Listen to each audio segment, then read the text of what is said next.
Assalamualaikum warahmatullahi wabarakatuh. Berjumpa lagi di video pembelajaran kali ini. Materi kita hari ini adalah kalimat efektif.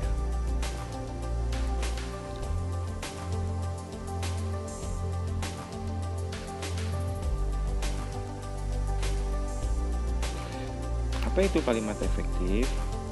Kalimat efektif adalah kalimat yang sesuai dengan kaidah yang berlaku dan mudah dipahami oleh pembaca. Kalimat tersebut memiliki unsur penting pembentuk kalimat seperti minimal harus ada subjek dan predikat. Pijakan yang digunakan sudah mengacu pada PUEBI serta kata-kata yang digunakan tepat. Ciri-ciri kalimat efektif. Yang pertama, memiliki unsur pokok pembentuk kalimat, yaitu minimal harus ada subjek dan predikat. Yang kedua, pemilihan kata atau diksi yang baik dan tepat. Yang ketiga, sesuai dengan pedoman umum ejaan bahasa Indonesia atau disingkat PUEBI. Yang keempat, hemat dalam penggunaan kata. Jadi, syarat-syarat kalimat efektif itu yang pertama adalah kesatuan, yang kedua adalah kehematan, yang ketiga adalah kepaduan, yang keempat adalah ketepatan. Oke, kita bahas satu-satu. Yang pertama dulu adalah kesatuan. Jadi, kesatuan merupakan syarat kalimat efektif. Sangat penting diperhatikan. Kesatuan adalah kesesuaian antara gagasan dengan struktur kalimat yang dibuat. Ciri-ciri kesatuan antara lain, yang pertama atau yang A, memiliki subjek predikat yang jelas. Yang B, tidak memiliki subjek ganda. Yang C, predikat kalimat tidak boleh didahului oleh kata yang. Oke, kita bahas satu-satu. Yang pertama tadi adalah memiliki subjek dan predikat yang jelas. Kita harus menghindari penggunaan kata depan sebelum subjek kalimat. Seperti contoh, di rumah Edo membaca buku. Kalimat tersebut tidak menunjukkan subjek dan predikat yang jelas. Penggunaan kata di rumah pada awal kalimat membuat kalimat tidak efektif.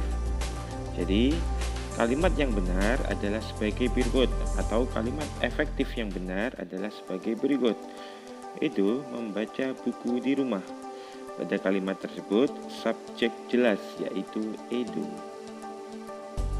Kemudian, poin yang B adalah tidak memiliki subjek ganda. Kalimat yang menggunakan subjek ganda harus dihindari. Contohnya, kalimat tidak efektifnya, yaitu pembuatan tugas itu Lani dibantu kakaknya. Kalimat tersebut tidak efektif. Nah, diubah menjadi kalimat efektif. Jadi, kalimat efektifnya adalah dalam membuat tugas itu Lani dibantu kakaknya. Nah, itu merupakan kalimat efektif. Kemudian yang C, predikat kalimat tidak didahului oleh kata yang. Nah, sebagai contoh kalimat tidak efektif, Budi yang berasal dari Jakarta. Ada kata-kata yang di situ. Jadi diubah menjadi kalimat efektif. Menjadi Budi berasal dari Jakarta. Jadi itu merupakan kalimat efektif. Kemudian syarat yang kedua adalah kehematan. Nah, jadi syarat kedua kalimat efektif adalah kehematan. Kehematan tidak menggunakan kata-kata berlebihan. Kata yang digunakan tidak jamak. Misalkan contoh yang pertama, kalimat tidak efektif. Karena ia sakit, Edo tidak datang ke sekolah. Itu merupakan kalimat tidak efektif. Jadi, kalimat efektifnya adalah karena sakit, Edo tidak datang ke sekolah. Contoh yang kedua, dia hanya membawa tasnya saja. Itu merupakan kalimat tidak efektif. Kalimat efektifnya adalah dia hanya membawa tasnya. Jadi kata saja itu dihilangkan. Contoh yang ketiga adalah Para tamu-tamu sudah tiba di tempat acara. Itu merupakan kalimat tidak efektif. Jadi kalimat efektifnya adalah para tamu sudah tiba di tempat acara. Jadi kata-kata tamu-tamu itu diikutkan satu. Jadi para tamu sudah tiba di tempat acara. Atau kata para itu dihilangkan. Jadi menjadi tamu-tamu sudah tiba di tempat acara. Syarat yang ketiga adalah kepaduan. Unsur-unsur pembentuk kalimat harus memiliki kepaduan sehingga informasi yang diperoleh pembaca tidak terpecah atau salah. Contoh kalimat tidak efektif. Yang pertama adalah ikan menggoreng Siti di dapur. Itu tidak padu.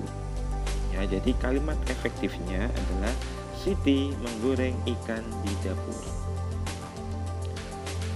Syarat kalimat efektif yang keempat adalah ketepatan. Jadi, ketepatan dalam menggunakan unsur-unsur kalimat sangat penting. Tujuannya agar informasi yang disampaikan pasti. Contoh kalimat tidak efektifnya adalah Udin bekerjakan pekerjaan rumah. Jadi kalimat tidak tepat atau tidak efektif. Jadi kalimat efektifnya adalah Udin mengerjakan pekerjaan rumah. Bagaimana pembelajaran kalimat efektif hari ini? Sudah paham? Terima kasih. Bapak akhiri. Wassalamualaikum warahmatullahi wabarakatuh.